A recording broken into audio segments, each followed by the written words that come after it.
Ça date de bien longtemps. Le début de l'histoire, c'est que ma sœur, une de mes sœurs, était en grande amitié avec la tante de papa. Et un beau jour, cette tante lui raconte qu'elle a un petit neveu, différent beaucoup d'âge avec ses sœurs, et au fond, qui s'ennuyait beaucoup. Qu'en ce moment, il avait la scarlatine, et qu'il aurait bien aimé avoir des revues pour se distraire. Alors, ma sœur me dit, est-ce que tu ne prêterais pas des revues à un petit garçon qui est bien solitaire?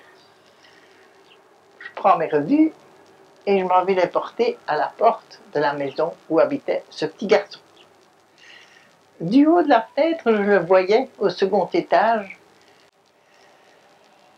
Bon, après, on me demande de vendre de petites fleurs au profit de la Croix-Rouge. Ce que je fais, et je vais vendre des fleurs dans le quartier qui m'était dévolu, et c'était justement la rue où habitait le petit garçon en question. Il était toujours à sa fenêtre, et il a été amouraché d'une petite fille avec un grand chapeau capeline orné de cerises. Ensuite, la guerre nous a séparés. Nous sommes partis, ma famille et moi, en Angleterre et en France, tandis que lui est resté en Belgique. Au retour, en 18, lui faisait son service militaire, et moi j'ai été encore internée pendant un an en pensionnat d'achèvement d'éducation. Alors la tante, l'amie de ma sœur en question, lui dit, est-ce que ça serait bien qu'il vienne jouer un peu chez ta sœur? Ce qui fut dit fut fait.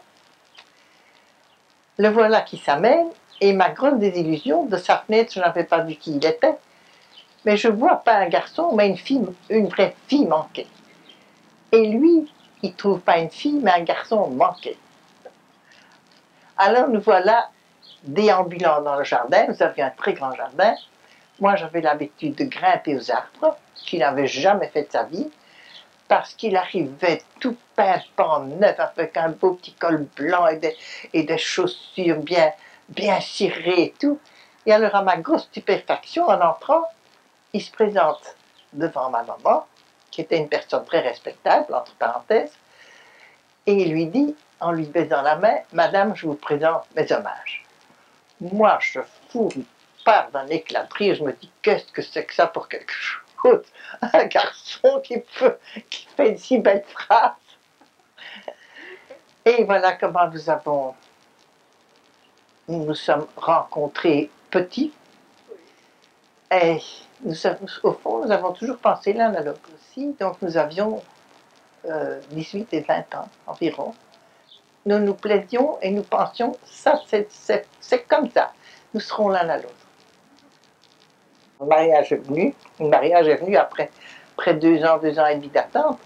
Il faut savoir que de notre temps, qu'il y a tant d'années, il y a plus de 60 ans, le mariage était quelque chose tout à fait d'idyllique.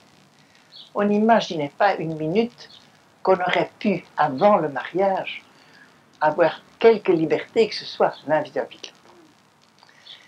Ça fait que ça est resté pour nous quelque chose de formidable. Parce que comme nous avons été fiancés très longtemps, ça n'a pas toujours été si facile. Mais je crois que le jour du mariage est d'autant plus beau.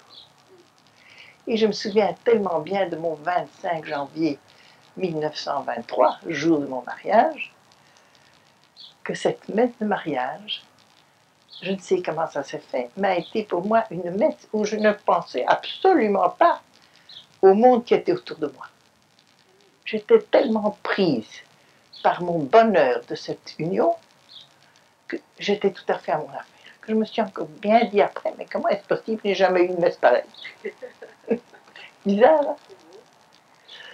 Bon, et alors nous sommes partis en voyage de noces en Algérie, Tunisie.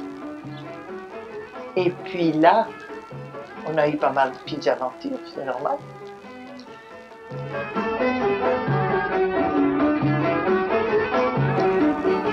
Et c'était beau.